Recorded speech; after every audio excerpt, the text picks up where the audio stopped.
हो सकता है आप में से कुछ लोग सोचते होंगे ब्रदर मैं कैसे स्टार्ट करूं। Start with social media. आप जानते हो, गवाही शेयर करो और अपनी गवाही में बताओ कैसे यीशु ने आपको बचाया, कैसे आपको पता चला कि वो मेरे गुनाहों के लिए मरा, गाड़ा गया और जी उठा। मैं आपको सच कहता हूं, सुसमाचार एक संदेश नहीं है, सुसमाचार एक सिद्धांत नहीं है।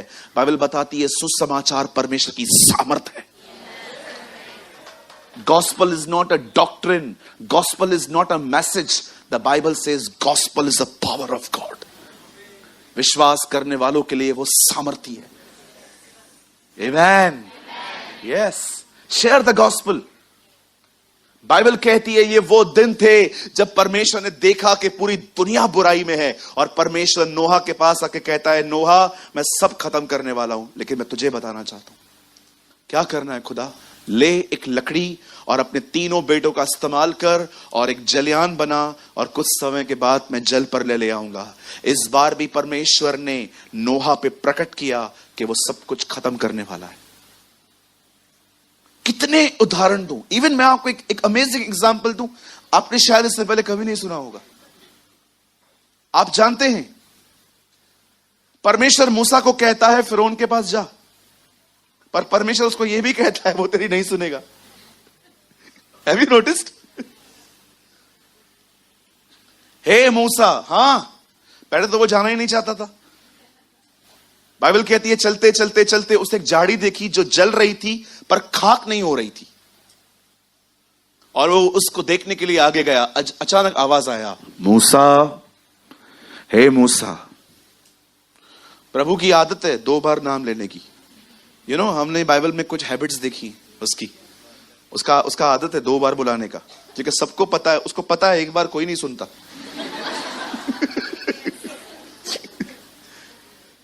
सैमुअल,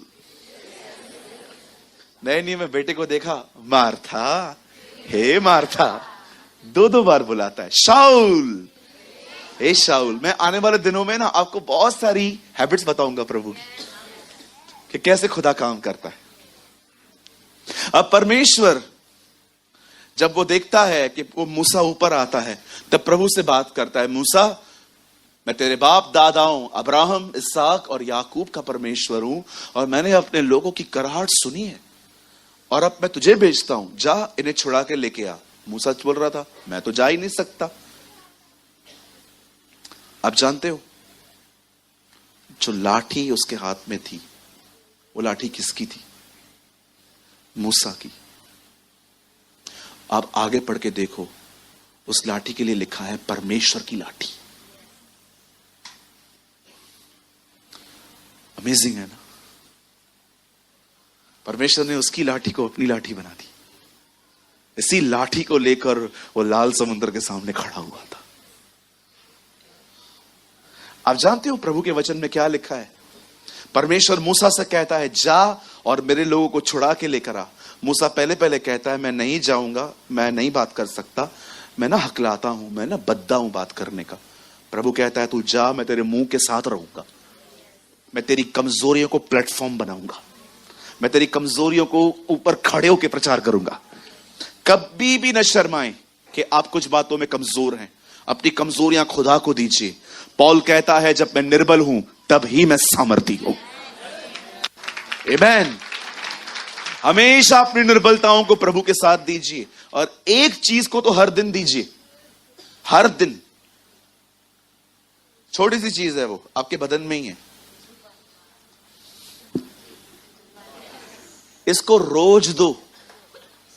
हर दिन सुबह उठते हो ना प्रार्थना करो, प्रभु आज जो मैं कहूं वो आपको पसंद आए, आज जो मैं कहूं वो आपकी मर्जी में हो। क्योंकि मैं आपको सच कहता हूं आप में से बहुत से लोग आगे होने चाहिए थे, आपकी जुबानों ने आपको पिछाड़ दिया। ट्रस्ट मी, विश्वास कीजिए। मैं इस कलीसिया के अंदर ऐसे लोगों को जानता हूं जिनसे मुझे बहुत उम्मीद थी कि वो खुदा के लिए कुछ करेंगे, लेकिन मैं आपको सच कहता हूं उन्होंने अपनी जुबान से अपने खुद रास्ते कठिन बना दिए। अब मुझे खुदा ख्याल ही नहीं देता है उन लोगों के लिए कि इनका इस्तेमाल होगा। मुझे प्रभु कहता है नहीं, अब प्रार्थना कर, पहले इनके दिल साफ हो। ट्रस्ट मी, बहुत साल पहले मैं कुछ लोगों को देखकर ऐसा सोचता था कि प्रभु मैं 2-3 साल तक चुप रहूंगा, ये ट्रेन हो जाए और एक दिन फिर मैं इनसे बात करूंगा कि अब कुछ खुदा के लिए करना है। लेकिन आप बिलीव करिए, अब जब मैं उनकी तरफ देखता हूं ना, मुझे वो थॉट्स ही नहीं आते। मुझे ऐसा लगता है अगर ये उद्धार भी पा लेना बहुत है। मैं आप में से हर एक को कहना चाहता हूं, अपनी जुबान अपने कंट्रोल में रखिए, बहुत कंट्रोल में रखिए। बाइबल कहती है राजा को, आई डोंट नो आप में से कितने लोग ये बात जानते हैं, आप लोग मत खोलिए ब्रदर, आप लगाइए सबोपदेशक 10 अध्याय, एक्लियास्टस, सबोपदेशक खोलिए 10 अध्याय, और हाँ मुझे मिल गया, लगाइए 10 का 20 वचन। यहां देखिए, यहां देखिए, आइए यहां देखिए, राजा को मन में भी श्राप न देना, न धनवान को अपने शयन की कोठरी में श्राप देना, क्योंकि कोई आकाश का पक्षी तेरी वाणी को ले जाएगा और कोई उड़ने वाला जंतु उस बात को प्रकट कर देगा। बाइबल कहती है आपको इतना संभल के बोलना चाहिए। पता है क्यों? लिखा है कि उड़ने वाले जंतु उसे प्रकट कर देंगे। याद रखिए, आप जो भी कहोगे ना वो ट्रैवल करके आएगा।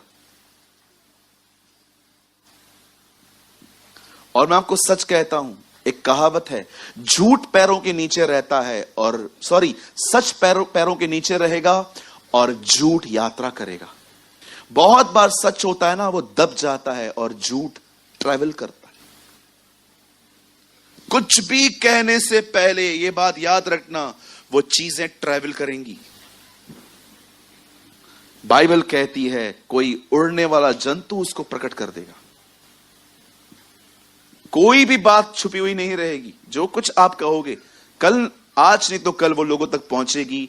इसीलिए मैं आपसे कहना चाहता हूं, किसी को भी आपके प्रति कड़वाहट आने का मौका न दो। कभी कभी लोग है ना, मुझसे मिलते हैं ना, मैं बहुत कुछ बोलना चाहता हूं पर मैं नहीं बोलता हूं। पता है क्यों? मैं ये भी देखता हूं, आज ये मेरे फेवर में है, कल अगर ये मेरे अगेंस्ट में गया तो मेरी चीजों को ये कैसे यूज करेगा। मुझे ये विजडम अभी कुछ समय पहले मिली है, पहले नहीं थी। पहले मैं बहुत इमोशनल था, मैं ऑनेस्टली मानता हूं। कुछ चीजों में मैं बहुत इमोशनल हो जाता था, कभी कभी लोगों से बहुत कुछ शेयर कर देता था। लेकिन आज मैं कई बार अपने आप को पकड़ के रखता हूं। मुझे बोलता है नहीं, हम नहीं जानते हैं कौन कब तक हमारे साथ है। हम तो विश करते हैं सब हो, हम सब बन के चले। लेकिन कुछ लोग हैं ना, they have a political minds. सत्ता सत्ता सत्ता सत्ता सत्ता, position, power. No sir, you should be humble. आप नम्र होने चाहिए। कहिए अपने पास वाले से, आप बहुत नम्र होने चाहिए। मैं कुछ खुल के बात कर सकता हूं और भी? कभी भी आप लोगों को है ना, इतना ज्यादा कंट्रोल मत करो कि लोग आपसे परेशान हो जाएं। कभी भी नहीं। किधर गए थे, कहां गए थे, किससे मिले हैं, कहां से नहीं मिले हैं। मैं आपको सच कहता हूं, आप एक दिन फेडअप हो जाओगे। किसी की भी लाइफ को कंट्रोल न करें। लोगों को सलाह दें, लोगों को उनकी विल पे छोड़ दें।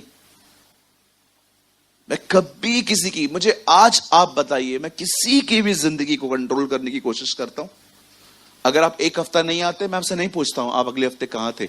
मुझे लगता है शायद आपको कुछ काम होगा। किधर गए थे? भैया हमारे घर पे ना गेस्ट आए थे। गेस्ट पहले है कि चर्च पहले है?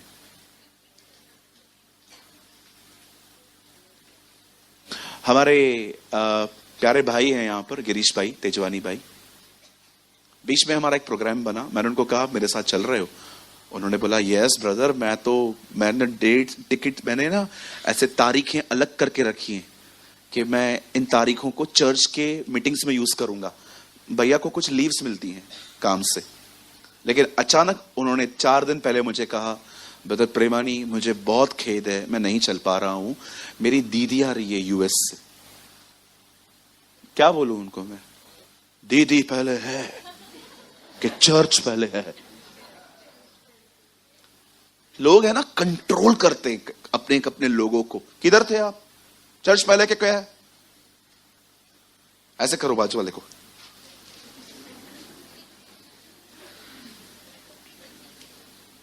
आपको पता है परमेश्वर कभी किसको कंट्रोल नहीं करता। मैं आपको एक एग्जांपल दूं। परमेश्वर ने इजरायलियों को कहा था जब तुम उस देश में पहुंचो वहां पर 7 जातियां हैं, सबको निकाल देना। जब वो उसके अंदर गए ना, अच्छे अच्छे लोगों से दोस्ती कर ली उन लोगों ने।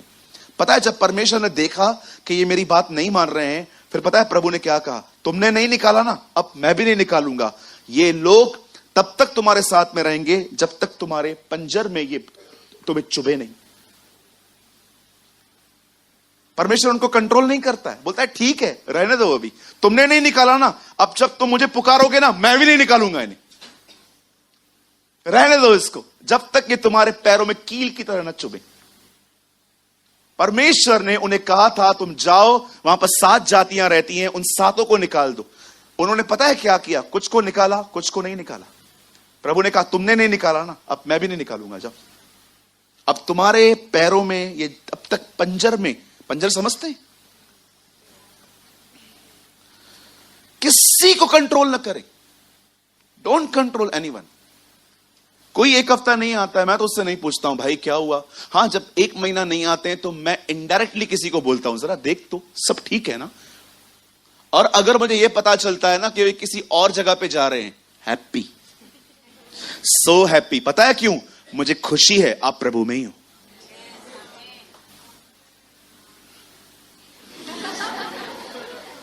I am so happy, at least आप जीसस में हो। मुझे खुशी है कि आप उसी खुदा को मानते हो। हाँ मैं डिस्टर्ब तब रहूंगा जब मुझे पता चलेगा कि आपने यीशु का ही इनकार कर दिया।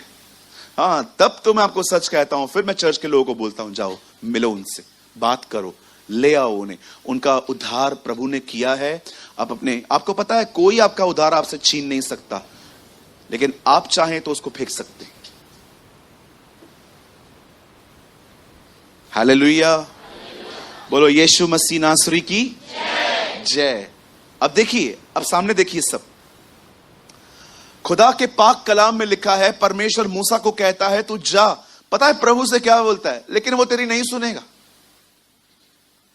और आप जानते हो कई बार मूसा की उसने नहीं सुनी, हर ना विपत्ति लेकर आया। फाइनली उसने कहा जाओ। अब मैं आपसे एक सवाल पूछना चाहता हूं, जो लोग यहां बैठे हैं मुझे बताइए, प्रभु अब्राहम पे प्रकट होता है सदोम और अमोरा को नाश करने से पहले। प्रभु नूह पर प्रकट होता है दुनिया को नाश करने से। परमेश्वर मूसा को बताता है कि आने वाले दिनों में क्या होने वाला है, लोग तेरी नहीं सुनेंगे। पर आप जानते हैं अब सीजन्स बदल गई हैं, अब मौसम बदल गए हैं। अब बताइए कितने लोगों ने यह बात नोटिस की है? पुराने नियम में परमेश्वर हर बार अपना मुंह खोल के यह बात कहता था बेटा आ रहा है, बेटा आ रहा है, कुंवारी गर्भवती होगी, पुत्र जनेगी। ओ मलाकी ने कहा एक सूर्य उदय होगा जिसकी किरणों से इस्राएल चंगी हो जाएगी। आप पढ़ के देखिए, खुदा के कलाम में लिखा है कि जब वो आएगा तो धनवान का भागी होगा। आप में से कितने लोगों ने नोटिस किया इस चीज को? यीशु एक गरीब परिवार में जन्मा, लेकिन उसे गाड़ा धनवानों ने, क्योंकि भविष्यवाणी थी। कितने लोगों ने पढ़ा है उसके पहले जो डैड थे उनका नाम यूसुफ था, और बाइबल बताती है उन्होंने उसे पाला बड़ा किया। लेकिन आपको पता है जिस बंदे ने उनको क्रूज से नीचे उतारा उसका नाम भी यूसुफ था। लिखा है उसने अपनी कब्र यीशु को गिफ्ट दी। इसीलिए आइसाया में लिखा गया है मरते समय वो धनवान का भागी हुआ। क्योंकि ये खुदा के कलाम में लिखा था कि जब वो आएगा तो वो परिवार, जिस परिवार में वो जन्म लेगा वो गरीब होगा, लेकिन लास्ट डेज में वो धनवान के भागी होगा। कभी ना सोचें कि धनवान नहीं बच सकते, वो धनवान और गरीब दोनों का खुदा है। आमीन। कुछ लोग धनवानों को देखते ना और एक ही वचन उनको याद रहता है, धनवानों का स्वर्ग के राज्य में आना कठिन है। एक ही वचन उनको याद रहता है, पर क्या आपको पता है खुदा उन्हें भी बचाना जानता है। अब्रॉड में बहुत सारे लोग अमीर हैं और वो मसीह हैं, क्यों खुदा ने उनको नहीं बचाया? क्या बचा सकता है वो उन्हें? ज़कैयस गरीब था क्या? जक्कई गरीब था? अमीर था वो, प्रभु ने बचा लिया उसे।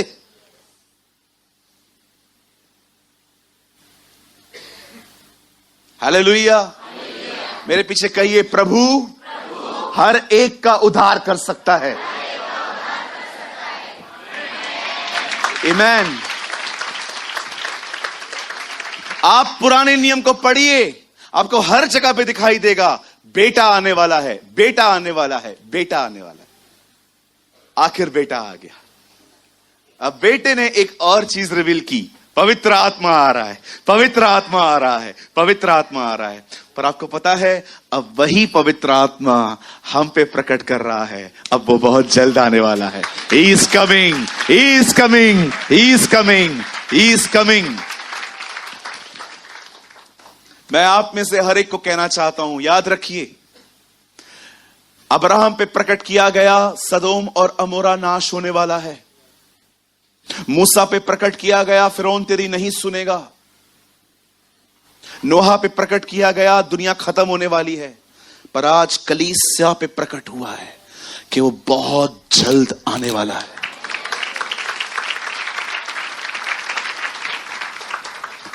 मेरा प्रीचिंग अभी स्टार्ट होगा। ओके, मैंने सिर्फ आपको बैकग्राउंड बताया, अब बड़े ध्यान से सुने। बाइबल कहती है उसके आने से पहले कुछ बातें होंगी, इंक्रीज होंगी कुछ चीजें। आप सभी जानते हो, वॉर हुई, tsunami I, even the Bible says बहुत सारे भूकंप आए। मैंने तो खुद एक भूकंप फील किया जब मैं मुरादाबाद में था। बहुत सारी चीजें हुई। आप जानते हो, यहां देखिए, सब बहुत सारे लोग है ना मैथ्यू 24 में लाइव जी रहे हैं। They have all type of information. पर आपको पता है, यीशु ने 24 अध्याय के बाद 25 में 10 कुंवारियों का दृष्टांत बताया। उसने नहीं कहा कि तुम्हें 24 में ही रहना है, तुम्हें पता होना चाहिए मैं आने वाला हूं। उसने डायरेक्टली उन्हें समझाया, तुम्हें तैयार होना है। अब मैं तैयारी के बारे में कुछ बात करना चाहता हूं, बड़े ध्यान से सुनिए, बड़े ध्यान से सुनिए। यीशु ने कहा 10 कुंवारियां थी, कहिए 10 कुंवारियां। 5 नहीं बोला है उसे, 10 कुंवारियां। कुंवारियों का मतलब क्या है? जिनका अभी तक मैरिज नहीं हुआ है। ठीक है, यीशु ने कहा 10 औरतें हैं, इनकी शादी नहीं हुई है, कुंवारियां हैं। ठीक है, इन 10 के पास बाइबल बताती है एक बात का ज्ञान है, दूल्हा आने वाला है। आप में से कितने लोग ये बात जानते हैं आपकी शादी होने वाली है? बोलो बाजू वाले को, आपका मैरिज है। पूछो बाजू वाले को, आपको नहीं पता है आपका मैरिज है? हाँ, एक स्काउट बुक हुआ है। मैं आपको बताना चाहता हूं, जगह भी डिसाइड हो गई है। काट दूं? वो जगह स्वर्ग है।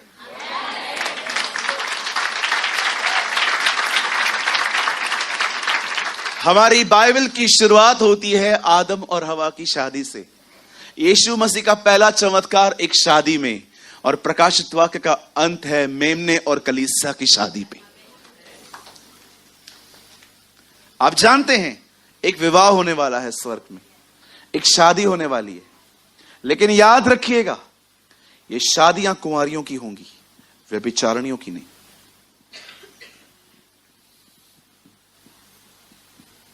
ये शादी कुंवारियों की है, व्यभिचारिणियों की नहीं है। स्वर्ग कुंवारियों की शादी करवाता है, व्यभिचारियों की नहीं। आप जानते हो, आज मैं आपको ट्रू मीनिंग बताना चाहता हूं, व्हाट इज द एडल्ट्री। कुछ लोगों को लगता है पराये शरीर को छूना ही एक व्यभिचार है। गलत सोचते हैं आप बहुत कुछ मिस कर चुके हैं अगर आपको ये लग रहा है कि एडल्ट्री मीन्स सिर्फ एक पराये तन को या तो इमेजिनेशंस में किसी के प्रति गुनाह करना।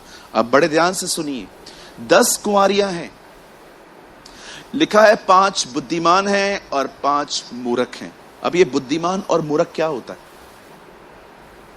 आपको पता है मूर्ख कौन है? बाइबल कहती है मूर्ख है वो व्यक्ति जो खुदा का कलाम सुनता है पर वो उसे मानता नहीं, और बुद्धिमान है वो व्यक्ति जो उसका वचन सुनता है, उसको मानता है, उसने अपना घर चट्टान पर बनाया है।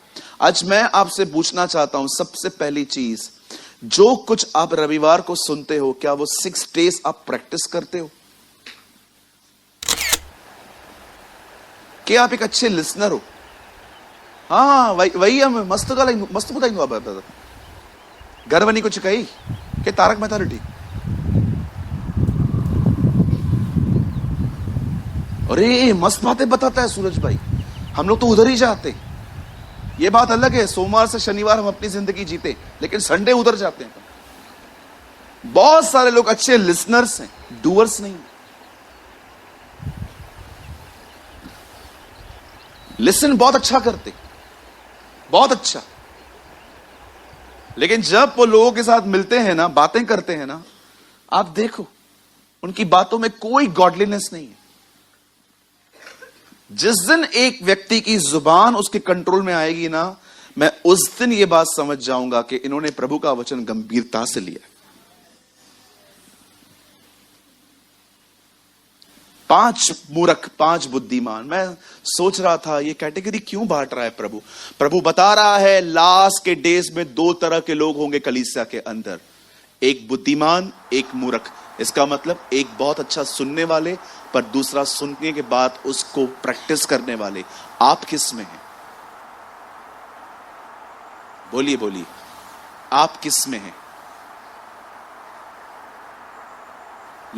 अपने आप से पूछो। कुछ चीजें ना खुद से पूछनी चाहिए, दूसरों से नहीं। प्रभु खुद कह रहा है अंत के दिनों में कलीसिया में 2 तरह के लोग जमा होंगे, बुद्धिमान और मूर्ख। मूर्ख वो जो बहुत अच्छा सुनते हैं, बुद्धिमान वो जो सुनने के बाद उसको फॉलो करते हैं, पालन करते हैं उसका। एक चीज मैं आपसे पूछ सकता हूं जो आपने फॉलो की कि नहीं? पूछ सकता हूं, कितने लोगों ने अपने क्रोध पर जय पाई है? Think about this. गुस्से पर।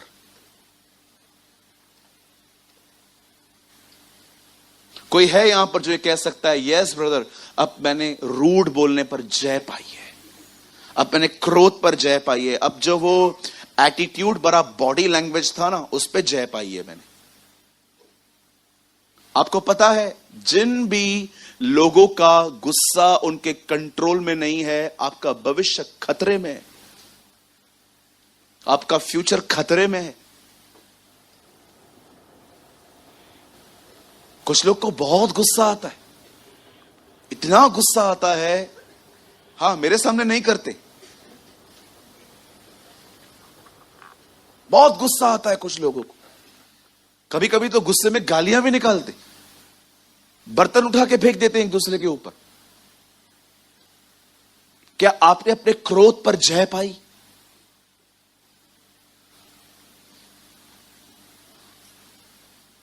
मैं आपको अपना एक पाप बताऊं। एक बार मैं घर आया, मुझे बहुत भूख लगी थी। मेरी मां ने मुझे कॉल करके कहा, बाहर से खाना मत खा के आना, घर पे हमने खाना बहुत अच्छा बनाया है। और मैंने शाम से कुछ नहीं खाया था क्योंकि मेरी बहुत अच्छी डिश बनी थी। मैं घर आया तो वो डिश वैसे नहीं बनी थी जैसे मुझे चाहिए थी। मैं इतना रूठ गया, ये खाना है? इससे अच्छा तो मैं बाहर से खा के आता, ये क्या खाना है? मेरी माँ ने बोला वेट वेट, मैं तुझे कुछ और बना के देती हूँ। नहीं चाहिए मुझे कुछ भी। बाद में 1 घंटे के बाद मैंने कहा ऑमलेट बना। जब गुस्सा नीचे उतरा, मैं प्रभु को कह रहा था, प्रभु इतनी छोटी चीज पे मैं गुस्सा कर रहा हूं, मैं गाली कब सुनूंगा? कितनी छोटी छोटी चीजों पे आपको गुस्से आते हैं। मैं अपना पाप कलीसिया के सामने बता रहा हूं, हाँ मैंने ऐसा किया है। मैं रोया, रात भर मैं प्रभु के सामने रोया। मैंने कहा प्रभु मुझे माफ कर। मैंने गुस्से में पता है अपनी मां को क्या कहा? मैंने कहा मम्मी कोई आदमी नहीं मरे ना, ये खाना खिला दे, उसी समय मर जाएगा। मैंने इतने रूड वर्ड्स यूज किए। मैंने कहा मम्मी कोई खाना अगर नहीं मर रहा है ना, जिसके प्राण निकलने पर हैं पर निकल नहीं रहे हैं, उनको ये खाना खिला दे, मर जाएगा वो उधर ही। मेरी मां बेचारी मुझे कुछ नहीं बोल रही थी, उसे पता थी ये पागल हो गया है।